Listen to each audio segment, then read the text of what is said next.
tengo una pista audio con varias frecuencias, bajos, medios y altos. Lo que vamos a hacer es un filtro de paso bajo con ayuda de un inductor y dos capacitores.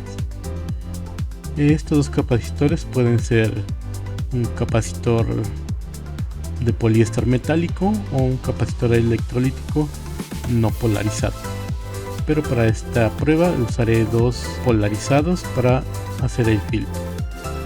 Vamos a hacer la conexión.